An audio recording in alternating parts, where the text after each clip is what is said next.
Hey guys, the Explorer 4 here, Horrorboy465. Welcome back to some more reviews. And today I wanted to review something a little bit different. I'm going to take a break from reviewing horror movies for a little bit. I've been reviewing a lot of them lately. But I want to talk about something that I'm a really big fan of, and that is Dragon Ball Z. Now, I want to talk about all the films first because there's a lot of movies I need to cover. I need to cover the Dragon Ball movies, Dragon Ball Z movies, which are 3 box sets, and I got to review the GT movie. But once I review all those movies, I'll be able to review the animes. Now, I'm not a big, huge fan of anime. I do watch occasional ones. I watch Fullmetal Alchemist, Dragon Ball, Naruto, this one called Parasite, which is a really good one, and Seven Deadly Sins. Really enjoyed that one as well. But I don't really watch anime all the time. I mainly just watch Dragon Ball Z, especially here lately with the hype of Dragon Ball Super debuting, which was last night. Unfortunately, I was not able to see it because my cable was acting up. So I'll be able to see it whenever I can. But with the debut of Super going on, I've really gotten back into Dragon Ball Z. It's really gotten me to watch some YouTube videos and to start watching the TV show again. And I just, I'm back into it again. Now, Dragon Ball Z, I got this box set right here. I'm going to review from Dead Zone to Clover's Revenge, which is all 5 of the films in this box set. And then whenever I pick up the other box sets for Z, or if I pick up the box set for Dragon Ball, I'll review those movies as well. But for right now, I only have Dead Zone, World's Strongest, Tree of Might, Lord Slug, Clover's Revenge. I also have Battle of Gods and Resurrection F, both on DVD. But I'm going to wait till I review, the anime. Like, I'm going to review the animes, these movies. I'm going to cover, once I get up to Dragon Ball, I don't know how I'm going to do. I think I might review Battle of Gods, but I'm going to wait till I'm done reviewing, like, the Dragon Ball movies and the GT movie, plus the Z movies. And then I'll review Dragon Ball Z, Battle of Gods, and Resurrection F. I'm not sure how I'm going to do that because those are both, like, the newest movies, as far as this video is, recorded. But, yeah, Dragon Ball Z, growing up, it was, like, my favorite show as a kid. I got introduced to it when I was about 7 or 8. My uncle had given me Dragon Ball Path to Power, Dragon Ball Z, Super Android 13, and a couple episodes of the Cell Saga. And once I had watched those, I really got hooked onto it. Now, I heard about it before that, but I never really watched it. I really couldn't find it. Sometimes I've seen it on Cartoon Network and stuff, but once I watched the movies and Super Android 13, or Super Android 13, the Cell Saga episodes, and Dragon Ball Path to Power, once I watched those, I really got into it. And then, of course, I started watching it on Cartoon Network and stuff, and I bought the video games like Budokai, Budokai 2, Budokai Tenkaichi 2, which Budokai Tenkaichi 2 is like one of my favorite video games of all time. But growing up, this was just a TV show that I really, really enjoyed. And even to this day, I still watch it. I think it's got some really great action scenes and stuff and really good characters. But yeah, I figure I'll talk about the movies. This review might be a little bit longer than my other reviews to the other movies because I'm just doing an introduction to my reviews in the Dragon Ball saga. Dragon Ball Z, and Dragon Ball GT, as well as Dragon Ball Z Kai and Dragon Ball Super. I'm gonna review the season 1 of that whenever season 1 is out, whenever it's released. But whenever Dragon Ball Super season 1 is like whenever the season is over with, then I'll review Dragon Ball Super Season 1. Yeah, I'll also be talking about, when I review Battle of Gods, I'm going to do a single review. Then I'm also going to be doing a live review with Colton. Colton, of course, one of my best friends who I was doing the WWE reviews with. I'm not really doing WWE reviews anymore because I don't really watch it that much anymore. But he did ask me if we could do a live review on Battle of Gods. I said sure.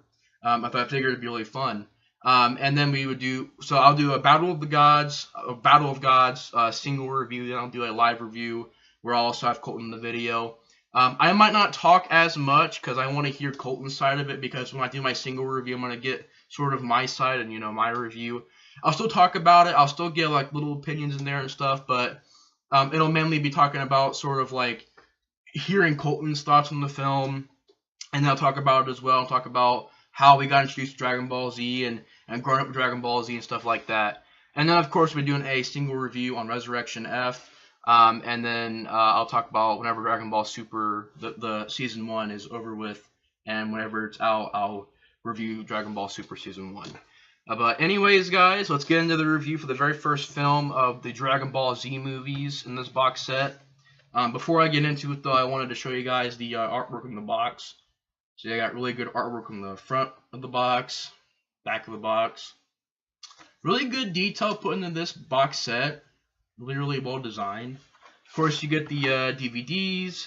You get this is Dead Zone. I almost said Lord Slug, but this is Dead Zone. This is the movie I'll be talking about in this review. It's movie 1.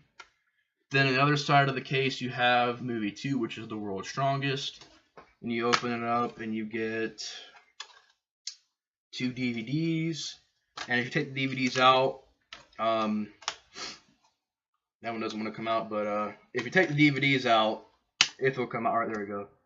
Take the DVDs out, it looks like that. It's pretty much in the other ones as well, so I'm not going to be taking DVDs out of those because it's pretty much the same. But yeah, inside of that one, then you got movie 3, Dragon Ball Z Tree of Might, which is the last movie I've seen so far. And of course, on the other side, you've got movie 4, Lord Slug, which I'm really excited to see. Real quick, show you guys the DVDs. Well, that one fell out of the freaking case. But yeah, you got those.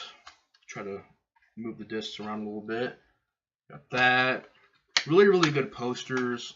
And then, of course, you've got the last movie, which is Cooler's Revenge, which I cannot wait to see because I played the video games and stuff, and I've never really seen the Cooler saga or the Cooler films, so I cannot wait to see this movie. But playing the video games, Cooler was an awesome character. So I can't wait to watch that movie. Of course, there's another Cooler movie that's like Cooler, Return of Cooler, which I can't wait for as well. And I'm gonna put these back in the case real quick. And yeah, so in this review, we're talking about Dead Zone, which is a 1989 film that I believe when it first came out in English, it was dubbed on the Ocean dub, and then of course Funimation did a dub for it a little bit later. But the Dead Zone film, Dragon Ball Z Dead Zone, is a pretty fun, pretty entertaining, really enjoyable film. I thought it was a very fast-paced film. The characters were really good. The voice acting was really good. The animations were done well. Really enjoyed the Garlic Jr. character. And basically what it's about is this character comes and he kidnaps Gohan so he can get the Dragon Balls. And of course, Gohan has a hat right there. Wait, try to see if you guys can see it. Like right there on his hat, there's a Dragon Ball. So Garlic Jr. kidnaps Gohan in order to get the other Dragon Ball, and he has all Dragon Balls assembled. Of course, Goku finds out that Garlic Jr. has kidnapped his son, has also hurt Chi-Chi, and also has hurt the Ox King, and ends up going to this place where Garlic Jr. is. And Garlic Jr. is pretty much there to get these Dragon Balls to become immortal because his father was not able to become the, trying to think. It's the Namekian it's like the man with no name, Kai or something like that. Yeah, I can't really remember the name, but he wants to basically revenge his father because his father could not become this guardian, sort of, and this other person had also became the guardian. I'll remember the name here in a minute, but it's not popping up. There's a certain name for this person, but it's like a Namekian. He's like a guardian of Earth and stuff. But I'll remember it here. I'll try to remember it here in a second. Or I can just I'm just trying to get on IMDb and see what it is. Kami, that's who it is. Basically, Garlic Jr.'s father wanted to become the Kami, and the other person ended up winning the Kami. So Garlic Jr.'s dad ended up losing, and Garlic Jr. is basically avenging his dad. He's going to destroy the Kami, and he's going to become immortal. He does the wish, becomes immortal, and then Goku gets there, fights off his guards and stuff, and his fighters, and really great action there. I'd say a good 15 minutes, 20 minutes of action, which is really good. And then fighting some more, getting into this place, getting Gohan, Goku and Piccolo end up fighting Garlic Jr. Garlic Jr. turns to a incredible freaking Hulk. and then starts beating up Piccolo and Goku. Then Garlic Jr. opens up the Dead Zone, which is pretty much this giant dimension where it's nothing but like darkness and decay and stuff. And you think that Goku and Piccolo and everybody's gonna get sucked into this Dead Zone, and Gohan is going to rage mode and freaking blasting and hitting Garlic Jr. into the Dead Zone. So in a way, Garlic Jr. should not have wished to be immortal because now he's stuck in the Dead Zone forever. That's pretty much in the film. Like I said, a very simple plot. There's not like a very, crazy advanced plot, but that's a good thing. It has a very simple plot. It goes by at a fast pace. It's a very simple, it's not confusing, it's not a confusing plot. It's a very simple, straightforward plot. The voice acting was really good in this movie. Goku, Krillin, Piccolo, Gohan. Garlic Jr. I noticed was voiced by the same person who voices Emperor Pilaf, which was why when I was watching, I'm like, is this guy related to Pilaf, or is he Pilaf? I was wondering for a second because I didn't know who Garlic Jr. was until the end of the film. I was like, who is this? Is it like an alternate version of Pilaf or something? But then, of course, end of the film, I found out who Garlic Jr. was, and then I knew who it was. But it's because it's the same voice as Pilaf. But yeah, that's pretty much the end of the film is pretty much Gohan is taken back. Everything is fine. The Dead Zone is closed, and that's pretty much into the film. But anyways, guys, just wanted to do a really quick review on Dragon Ball Z Movie 1 Dead Zone. Really enjoyed it. If you're a big Dragon Ball Z fan, I definitely recommend it. It's got a lot of fun action and stuff like that. So far, the two other movies I've seen have gotten a little bit better. But as far as Dead Zone goes, it's really well made. Really enjoy it. It's a fun time, and it's just a very quick film. I think it's about 47 minutes, I believe. Try to look up here on IMDb. I believe it was like 47 minutes. No, 41 minutes. So it goes by at a very, very fast pace.